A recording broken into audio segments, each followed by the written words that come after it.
Hello साथियों, आप सभी का आपके अपने online platform Ajit Sunil online classes पर हार्दिक स्वागत है। जैसा कि आपको अवगत कराया गया है कि आपके लिए रोजाना राजस्थान जीके की एक अति महत्वपूर्ण क्लास दी जाती है, जिसमें कि आपके लिए ओनली ट्रिक्स के माध्यम से राजस्थान जीके पढ़ाई जाती है। और राजस्थान जीके में जो हमने सबसे पहले आपके लिए पढ़ाया, यानी कि ये राजस्थान जीके की चौथी क्लास है। पहली क्लास में हमने आपके लिए पढ़ाया कि जो राजस्थान है उसका नामकरण, यानी कि उसका नाम राजस्थान कैसे पड़ा, ये हमें आना चाहिए। दूसरी क्लास में हमने आपके लिए बताया कि राजस्थान की स्थिति कैसी है, राजस्थान का विस्तार कैसा है, वो बताया। और तीसरी क्लास में हमने आपके लिए जो अपन के भौतिक प्रदेश है उससे संबंधित हल्की फुल्की जानकारी प्रदान की थी। और जो अब हमारी चौथी क्लास आ रही है उसमें हम आपको बताएंगे कि राजस्थान के भौतिक प्रदेश कैसे होते हैं, कितने प्रकार के होते हैं, कौन कौन से होते हैं, और बालुका स्तूपों के बारे में भी हम आपके लिए अवगत कराएंगे। लेकिन इसके लिए आपको सबसे पहले चैनल को सब्सक्राइब करना पड़ेगा, कमेंट करना पड़ेगा, लाइक करना पड़ेगा। इसी के साथ में आपको हमारे साथ में जुड़ना पड़ेगा। तो हम आपके लिए बताएंगे कि जो राजस्थान के जो भौतिक प्रदेश हैं वो दो प्रकार से होते हैं। दो प्रकार से कैसे वर्गीकरण है इनका? एक तो व्यक्तिगत वर्गीकरण है, यानी किसी व्यक्ति विशेष के द्वारा वर्गीकरण किया गया है। दूसरा जो वर्गीकरण है वो भौगोलिक आधार पर किया गया है। भौगोलिक आधार पर कैसे किया जाता है? यानी कि भूगोल की जो स्थिति होती है उसके आधार पर जो वर्गीकरण किया जाता है उसे कहते हैं हम भौगोलिक वर्गीकरण। और जो व्यक्ति विशेष यानी कि प्रोफेसर बीसी मिश्रा ने जो अपन के व्यक्तिगत जो क्या किया था, इसका विभाजन किया था, वो 7 भागों में किया था। और भौगोलिक विभाजन कितने? 4 भागों में किया जाता है। अति महत्वपूर्ण क्वेश्चन है, डायरेक्ट पूछा जाता है कि जो राजस्थान के भौतिक प्रदेश हैं उन्हें भौगोलिक दृष्टि से कितने भागों में बांटा गया है? तो कितने भागों में? 4 भागों में। एक क्वेश्चन ये भी उठता है कि प्रोफेसर बीसी मिश्रा के अनुसार जो राजस्थान है उसको कितने प्रदेशों में बांटा गया है? तो कितने भौतिक प्रदेशों में बांटा गया है? 7 भौतिक प्रदेशों में बांटा गया है। ये क्या है कि छोटे छोटे क्वेश्चन होते हैं लेकिन बहुत ही महत्वपूर्ण क्वेश्चन बनते हैं। इनमें स्टूडेंट चक्कर खा जाते हैं। क्यों? क्योंकि ये डायरेक्ट याद करने पर आधारित होते हैं और इन्हें अधिकतर जो अध्यापक होते हैं वो अपनी शिक्षण प्रक्रिया में नहीं लाते हैं। समझ रहे हो कि नहीं? लेकिन अब हम आपको बताएंगे कि राजस्थान को जो भौगोलिक स्थिति है उसके अनुसार कितने भागों में बांटा गया है। तो सबसे पहले हम भौगोलिक दृष्टि से राजस्थान को 4 भागों में बांटेंगे। कितने? 4 भागों में बांटेंगे। पहला भाग कौन सा अपन का? मरुस्थलीय। क्या है? मरुस्थल भाग। कितना है? मरुस्थल भाग है। सबसे पहले अपन किसमें? मरुस्थल भाग में बांटेंगे। लेकिन हमें ये नहीं पता कि मरुस्थल क्या होता है। मरुस्थल वह क्षेत्र है जहाँ पर अनेकों मरु प्रदेश यानी कि मरु के पेड़ पाए जाते हैं, उन्हें मरुस्थल अपन कहते हैं। जहाँ पे मिट्टी मिट्टी पाई जाती है उसे हम मरुस्थल कहते हैं। दूसरा क्वेश्चन हमारा उठता है कि जो मरुस्थल है इसका निर्माण किससे हुआ है, यानी कि इसका जो निर्माण है वो किससे हुआ है? तो मरुस्थल का निर्माण किससे हुआ है? तैथिस सागर से। किससे? तैथिस सागर से। मरुस्थल का निर्माण तैथिस सागर से हुआ है। किससे? तैथिस सागर से हुआ है। समझ में आ गया यहाँ पे कि न्याय अंगारालैंड और तैथिस सागर, यहाँ पे आपके लिए अच्छे से समझ में आ गया होगा। इसके बाद हम ये देखेंगे कि जो मरुस्थल है इसका जो निर्माण का काल है वो कौन सा काल है, यानी कि इसका जो काल है यानी निर्माण काल कौन सा है? तो वो काल कौन सा अपन का? प्लास्टोसिन। कौन सा है अपन का? टर्सरी काल। कौन सा अपन का? टर्सरी काल या प्लास्टोसिन। क्या? प्लास्टोसिन। टर्सरी काल या प्लास्टोसिन काल इसका क्या है? निर्माण काल है। किसका है? ये अपन के जो मरुस्थल है उसका निर्माण काल है। कौन सा है? निर्माण काल है। और इससे आगे अपन क्या कहेंगे कि जो वर्तमान काल है, यानी कि वर्तमान काल में क्या? वर्तमान काल में जो मरुस्थल है उसका निर्माण किसके द्वारा हुआ है? तो वर्तमान काल में जो मरुस्थल है वो किसके द्वारा अपन का निर्मित हुआ है? तो वो हुआ है कौन सा? हेलोसिन के द्वारा। क्या? हेलोसिन के द्वारा, हेलोसिन के द्वारा यह निर्मित हुआ है। समझ रहे हो कि नहीं समझ रहे? तो समझ रहे हो, यहाँ तक आपके समझ में आ गया होगा क्या कि जो मरुस्थल है वो मरुस्थल कहाँ पे स्थित है? राजस्थान के, राजस्थान के किसमें? पश्चिम में, राजस्थान के पश्चिम भाग में क्या है अपन का मरुस्थल स्थित है। दूसरा, जो मरुस्थल है उसका निर्माण किससे हुआ है? तो किससे हुआ है? तैथिस सागर से हुआ है। अगला क्वेश्चन क्या है कि इसका जो काल है, निर्माण का काल, वो कौन सा है? टर्सरी काल या प्लास्टोसिन काल है। अगला क्या है कि जो वर्तमान काल है उसमें जो अपन का मरुस्थल निर्मित हो रहा है वो किस चीज से हो रहा है? तो किससे? हेलोसिन से हो रहा है। किससे? हेलोसिन से ये वर्तमान में निर्मित हो रहा है। अब थोड़ा आगे बढ़ेंगे, आगे बढ़ने के बाद हम ये देखेंगे कि इसका क्षेत्रफल कितना है। क्या देखेंगे कि इसका क्षेत्रफल कितना है, इसके भाग कितने, और थोड़ा और डिटेल में अपन चलते जाएंगे। तो मरुस्थल का जो क्षेत्रफल है, मरुस्थल का क्षेत्रफल कितना है? बहुत ही अच्छा क्वेश्चन बनता है, डायरेक्ट क्वेश्चन बनता है कि जो राजस्थान के पश्चिम में पश्चिमी मरुस्थल या जैसे थार का मरुस्थल कहते हैं, उसका जो क्षेत्रफल है वो कितना है। तो इसका क्षेत्रफल अपन डायरेक्ट याद करेंगे कितना? 1,75,000 वर्ग किलोमीटर। कितना? 1,75,000 वर्ग किलोमीटर डायरेक्ट हम याद करेंगे। और एग्जाम में भी डायरेक्ट क्वेश्चन पूछेगा कि राजस्थान के मरुस्थल का जो क्षेत्रफल है वो कितना है। तो कितना है? 1,75,000 वर्ग किलोमीटर है किसका?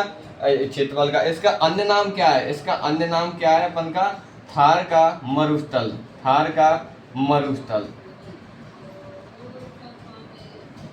अधिकतर स्टूडेंट्स क्या करते हैं कि अपन खाली ये देख लेते हैं कि क्या कितना है क्या नहीं है, और ज़्यादा अपन जानकारी नहीं रखते हैं। और अपन जानकारी ज़्यादा नहीं रखेंगे तो ऑटोमेटिक ही एग्जाम की डिमांड के अकॉर्डिंग अपन पढ़ नहीं पाएंगे। अब अपन ने डायरेक्ट याद कर लिया क्या कि अपन के मरुस्थल का क्षेत्रफल कितना है। तो कितना है? 1,75,000 वर्ग किलोमीटर। लेकिन क्वेश्चन अलग तरीका से घूम के आ गया कि जो राजस्थान का क्षेत्रफल है वो भारत के क्षेत्रफल का कितना है। समझ रहे हो कि नहीं? भारत के क्षेत्रफल का कितना है, और जो अपन के मरुस्थल का क्षेत्रफल है वो राजस्थान के क्षेत्रफल का कितना है। समझ में आ रहा है कि नहीं? तो जो अपन का क्षेत्रफल है वो राजस्थान के क्षेत्रफल का कितना है? ये राजस्थान के क्षेत्रफल का ये 61.11% है। कितना?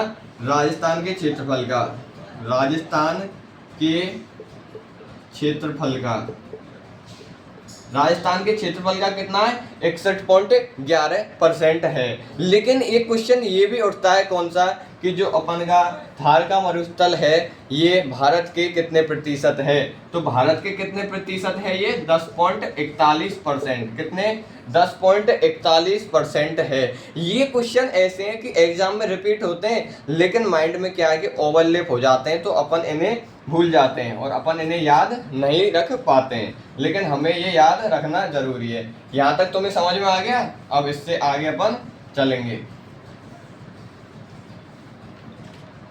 तो कितना है इसका क्षेत्रफल?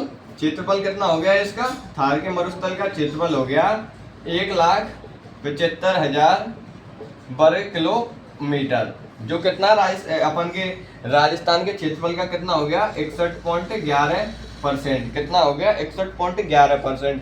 लेकिन अब हमें ये आना चाहिए कि जो ये क्षेत्रफल है मरुस्थल का, इस पर कितनी जनसंख्या निवास करती है। यानी कि अपन ने 100% में से कितना? 61.11%, 1% तो अपन का किसका? मरुस्थल का क्षेत्रफल हो गया। लेकिन जो बचा कुचा जो क्षेत्रफल है वो तीनों का किसका? हाड़ौती, अरावली और अपन के पूर्वी मैदानी भाग, तीनों को कन्वर्ट करके अपन कितना अपन का हो जाएगा? 39.89% हो जाए, 39 नहीं 38.89% हो जाएगा। समझ में आ रहा है कि नहीं आ रहा?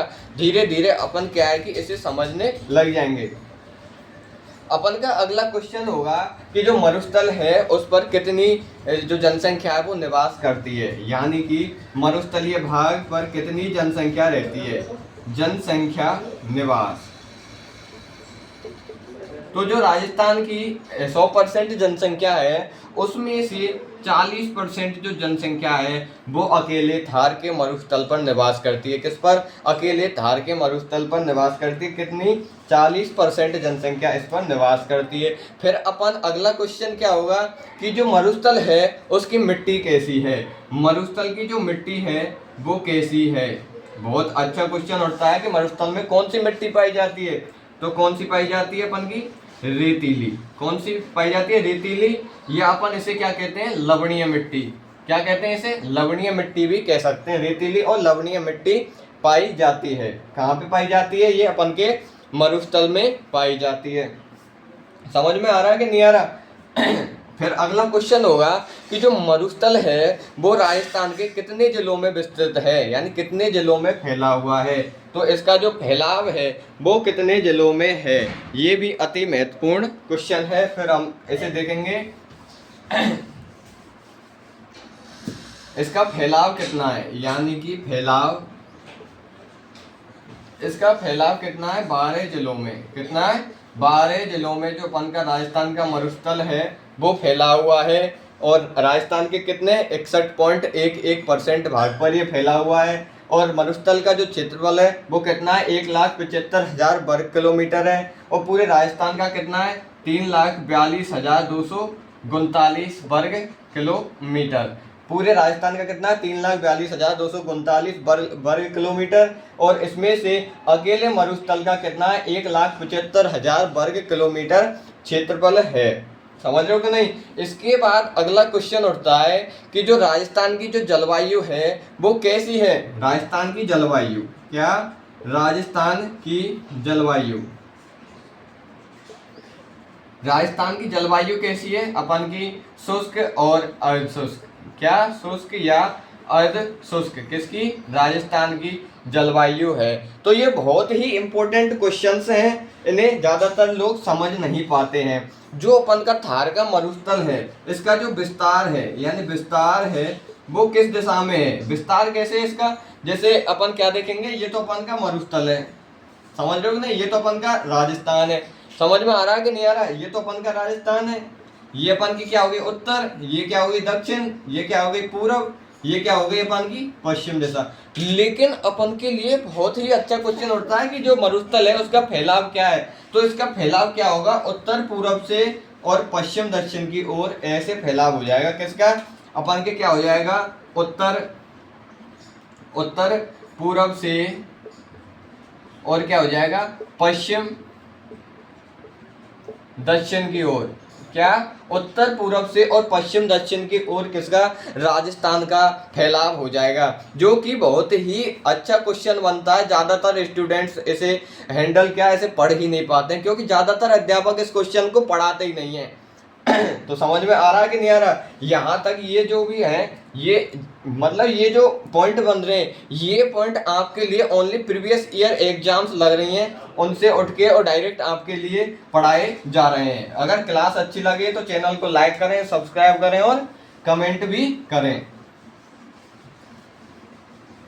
अब भाई साहब अपन देखेंगे कि जो मरुस्थल है, क्या है अपन का जो मरुस्थल है, यानी थार का मरुस्थल है, इसे कितने भागों में बांटा गया है, यानी कि इसे कितने भागों में बांटा गया है। तो इसे कितने भागों में बांटा गया है, इसे 2 भागों में बांटा गया है। कौन कौन से, एक तो अपन का कौन सा हो जाएगा, शुष्क मरुस्थल। क्या हो जाएगा अपन का, शुष्क मरुस्थल। और दूसरा क्या हो जाएगा अपन का, अर्ध शुष्क मरुस्थल। क्या हो जाएगा अपन का, अर्ध शुष्क मरुस्थल। बहुत ही अच्छा क्वेश्चन बनता है कि मरुस्थल को कितने भागों में बांटा गया है, किस आधार पर, जलवायु के आधार पर। राजस्थान का जो थार का मरुस्थल है उसे 2 भागों में बांटा गया है। कौन कौन से, शुष्क मरुस्थल और अर्ध शुष्क मरुस्थल। समझ में आ रहा है कि नहीं आ रहा। कौन कौन से, शुष्क मरुस्थल और अर्ध शुष्क मरुस्थल। अपन को डायरेक्ट याद रखना है, कोई फारसी को आंख है नहीं, धीरे धीरे अपन पढ़ेंगे तो ऑटोमेटिक ही इसे अपन क्या कर जाएंगे, समझ जाएंगे। जो शुष्क मरुस्थल होता है इसका उपनाम है राठी प्रदेश। क्या है इसका उपनाम, इसका उपनाम क्या है, राठी प्रदेश, राठी प्रदेश। अब भाई साहब बहुत से स्टूडेंट्स के मन में क्वेश्चन उठ रहा है कि सर इसे राठी प्रदेश क्यों कहते हैं, क्यों, क्योंकि ये तो शुष्क मरुस्थल है। अपन अर्ध शुष्क मरुस्थल को भी राठी प्रदेश कह सकते हैं, लेकिन क्यों नहीं कह रहे, अपन शुष्क मरुस्थल को ही राठी प्रदेश क्यों कह रहे हैं। तो इसे इसलिए राठी प्रदेश कह रहे हैं क्योंकि जो राठी किस्म की जो गाय होती है वो सर्वाधिक मात्रा में शुष्क मरुस्थल में ही पाई जाती है। समझ में आया आपके लिए कि नहीं। ये अपन का हो जाएगा। इससे आगे अपन बढ़ेंगे और आगे बढ़ने के बाद अपन देखेंगे कि इसमें वर्षा कैसे होती है, समझ रहे हो कि नहीं। यानी कि इसमें वर्षा ज्यादा होती है या इसमें वर्षा होती है। तो भाई साहब वर्षा की मात्रा देखो, तो वर्षा कितनी हो जाएगी, 0 से 25 सेंटीमीटर तो शुष्क मरुस्थल में होती है। कितनी, 0 से 25 सेंटीमीटर वर्षा किस में होती है, अपन के शुष्क मरुस्थल में होती है। और इधर कितनी वर्षा होती है, इधर क्या देखेंगे अपन, वर्षा इधर हो जाएगी 0 से अपन की, इधर क्या हो जाएगी 25 से 50 सेंटीमीटर वर्षा किधर हो जाएगी अपन की, अर्ध शुष्क मरुस्थलीय क्षेत्र में हो जाएगी। बहुत ही अच्छे क्वेश्चन बनते हैं, इन्हें हमें अच्छी तरह से याद करना सही ढंग से बहुत ही बड़ी बात हो जाती है। अब हम देखेंगे कि भाई साहब शुष्क मरुस्थल ज़्यादा बड़ा है या फिर अर्ध शुष्क मरुस्थल ज़्यादा बड़ा है, क्योंकि एग्जाम की डिमांड है भाई साहब। किस पूछ ले सवाल कि भाई साहब राजस्थान को जो मरुस्थल है वो भाई साहब 2 भागन में बैठ दियो अपन ने, लेकिन अपन के लिए ये भी तो पता होना चाहिए क्या कि कौन कौन से भागन में कौन सा भाग बड़ा और कौन सा भाग छोटा है। तो अपन का जो सबसे बड़ा भाग है ये तो अपन का क्या हो जाएगा, बड़ा भाग, क्योंकि ज्यादा सूखो तो क्या हो, मरुस्थल, ये हो जाएगा अपन का छोटा भाग। क्या हो जाएगा, ये अपन का छोटा भाग हो जाएगा। लेकिन बहुत से स्टूडेंट ये समझ रहे होंगे कि बोर्ड वैसा है तो इस पर अच्छे समझ में नहीं आएगा। समझाने वाला चाहिए आपके लिए, ऑटोमेटिक ही अच्छी तरह से समझ में आ जाएगा। तो जो इसका क्षेत्रफल है, वर्षा लिख लिया आपने, अब यहाँ से नीचे क्या है कि आपके लिए दिख नहीं रहा होगा, तो दिख नहीं रहा इसलिए हम इसे काट देते हैं। और अब हम बताएंगे कि जो इसका क्षेत्र है, यानी कि इसका जो क्षेत्रफल है वो कितना है। जो अपन का शुष्क मरुस्थल है इसका जो क्षेत्रफल है वो कितना है अपन का, 1,00,000 वर्ग किलोमीटर। कितना है, 1,00,000 वर्ग किलोमीटर है। और अर्ध शुष्क का क्षेत्रफल कितना है इसका अपन का, 75,000 वर्ग किलोमीटर। कितना है, 75,000 वर्ग किलोमीटर किसका है, अर्ध शुष्क का। इसके बाद हम थोड़ा आगे और चलेंगे और आगे चलने के बाद हम देखेंगे कि जो शुष्क मरुस्थल है ये भी 2 भागों में बटा हुआ है।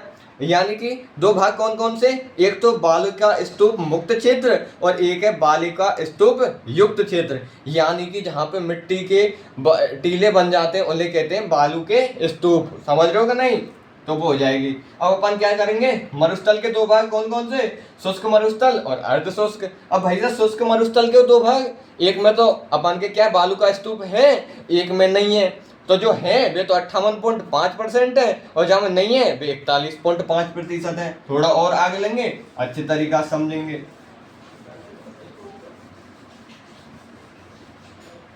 समझ में आ रहा है कि नहीं, ये भी बताते चलो। जो शुष्क मरुस्थल है, समझ, इसे मिटा देंगे हम। क्या है ये अपन का, ये अपन का क्या है, शुष्क मरुस्थल। क्या है ये अपन का, शुष्क मरुस्थल। शुष्क मरुस्थल को कितने भागों में बांटेंगे अपन, 2 भागों में। समझ रहे हो कि नहीं, शुष्क मरुस्थल को कितने भागों में बांटेंगे अपन, 2 भागों में। पहला भाग कौन सा होगा, बालू का स्तूप मुक्त क्षेत्र। क्या है पहला भाग, बालू का स्तूप मुक्त क्षेत्र। क्या है, बालू का स्तूप मुक्त क्षेत्र। दूसरा क्या हो जाएगा अपन का, बालू का स्तूप युक्त क्षेत्र। समझ रहे हो कि नहीं, यानी कि यहाँ पे तो बालू का स्तूप मुक्त यानी कि नहीं है, समझ रहे हो कि नहीं, नहीं है। और यहाँ पे क्या है, यानी कि जहाँ पे युक्त आ रहा है वहां पे तो बालू के स्तूप है और जहाँ पे नहीं आ रहा है वहां पे बालू के स्तूप नहीं है। मुक्त यानी रहित, रहित यानी बिना, बिना यानी नहीं है। समझ रहे हो कि नहीं। अब भाई साहब इससे आगे हम चलेंगे तो बालू का स्तूप मुक्त क्षेत्र कितना है और बालू का स्तूप युक्त क्षेत्र कितना है। तो बालू का स्तूप जो मुक्त क्षेत्र है वो कम है, कितना है, 41.5%। यानी कितना है, क्षेत्र कितना अपन का, बालू का स्तूप मुक्त क्षेत्र तो कम है और युक्त क्षेत्र ज्यादा है। समझ रहे हो कि नहीं। मतलब ज्यादातर जो वातावरण में आदमी मिलेंगे वो क्या मिलेंगे, बुराई युक्त मिलेंगे, बुराई मुक्त आदमी बहुत कम मिलेंगे। तो इसी प्रकार से अपन क्या है कि जो बालू का स्तूप मुक्त क्षेत्र है वो तो 41.5% है और जो बालू का स्तूप युक्त क्षेत्र है वो अपन का 58.5% हो जाएगा। समझ रहे हो कि नहीं।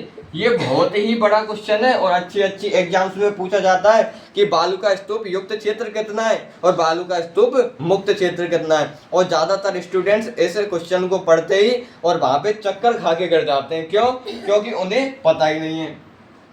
और जो बालू का स्तूप मुक्त क्षेत्र है, यहाँ पे क्या है कि पथरीला मरुस्थल है। क्या? पथरीला मरुस्थल है। पथरीला मरुस्थल है जिसे क्या कहा जाता है? हेमादा। क्या कहा जाता है? हमादा। समझ रहे हो कि नहीं? जो पथरीला मरुस्थल होता है उसे मारवाड़ी भाषा में हमादा कहा जाता है। अति महत्वपूर्ण क्वेश्चन है, क्या कहा जाता है? हमादा कहा जाता है। अब भाई साहब नीचे तुमको दिख नहीं रहा होगा, अब अपन देखेंगे कि जो सर्वाधिक जो अपन का बालू का स्तूप मुक्त क्षेत्र है ये कहाँ पर पाया जाता है? ये कहाँ पे पाए जाते हैं अपन के? जैसलमेर। कहाँ पे पाए जाते हैं अपन के? जैसलमेर और जोधपुर में। लेकिन जैसलमेर के भी 3 गांव हैं। कौन कौन से? जैसे तुमको पता होंगे कि जैसे अपन के भाई साहब करौली है, करौली के भी 3 गांव बहुत बढ़िया होंगे। ऐसे ही अपन के क्या भरतपुर है, तो भरतपुर के भी 3 गांव बहुत बढ़िया होंगे। तो इसी प्रकार जो जैसलमेर के 3 गांव हैं उनमें बिल्कुल भी अपन के बालू का स्तूप नहीं पाए जाते। कौन कौन से? पहला है पोखरण, पोखरण, रामगढ़, और कौन कौन सा हो जाएगा? एक हो जाएगा लौद्रवा। यानी कि ये जो स्थान है, ये जो तहसील है, इनमें अपन के बालू का स्तूप बहुत ही कम मात्रा में पाए जाते हैं। तो समझ लो ये क्या हो जाएगा? अपन का बालू का स्तूप मुक्त क्षेत्र पाया जाएगा। इसके बाद अपन चलेंगे कि भाई साहब बालू का स्तूप युक्त क्षेत्र कितना है? तो ये अपन का कितना है? 58.5% है। सब दुनिया को पता है। बुराई युक्त आदमी तो बहुत मिलेंगे, लेकिन बुराई युक्त आदमी और अपन के अच्छाई युक्त आदमी कम मिलेंगे। ऐसे ही अपन धीरे धीरे आगे चलेंगे। आगे अपन क्या है? पढ़ते जाएंगे और पढ़ने के बाद अच्छे से आपके लिए अब अगली जो क्लास होगी आपकी, जो अगली क्लास है उसमें आपके लिए स्तूपों के बारे में बताया जाएगा। यानी कि बालू का स्तूप युक्त क्षेत्र। समझ रहे हो कि नहीं? इसमें तो आपके लिए बता दिया बालू का स्तूप मुक्त क्षेत्र, और आगे अब हम आपके लिए बताएंगे कि बालू का स्तूप युक्त क्षेत्र। यानी सर्वाधिक जो बालू का स्तूप है वो कहाँ मिलते हैं? तो कहाँ मिलते हैं सर्वाधिक? जैसलमेर में। सर्वाधिक कहाँ पे मिलते हैं? जैसलमेर में। और हर प्रकार के और सभी प्रकार के कहाँ पे मिलते हैं? सभी प्रकार के कहाँ पे मिलते हैं अपन के? जोधपुर में। समझ रहे हो कि नहीं? बहुत ही तगड़े क्वेश्चन बनते हैं ये, इन्हें अपन हल्के में ले जाते हैं, लेकिन बोर्ड कभी भी इन क्वेश्चंस को हल्के में नहीं लेता। 100 बार देता है कि बालू का स्तूप मुक्त क्षेत्र कितना है, युक्त क्षेत्र कितना है। भाई साहब जो बनका जैसलमेर है इसमें कैसे बालू का स्तूप पाए जाते हैं? क्या सभी प्रकार के बालू का स्तूप जोधपुर में पाए जाते हैं? तो हाँ, स्टेटमेंट वाले भी क्वेश्चन आते हैं, लेकिन अपन के लिए पता होना चाहिए कि हमें अपना स्टेटमेंट क्या देना है। तो ये ऐसे अपन आराम से इसे समझ जाएंगे। और जो अपन की अगली क्लास आएगी उसमें हम आपके लिए जो बालू का स्तूप होते हैं, समझ रहे हो ना, अनुदैर्ध्य, धैर्य, जो अनेकों प्रकार के बालू का स्तूप,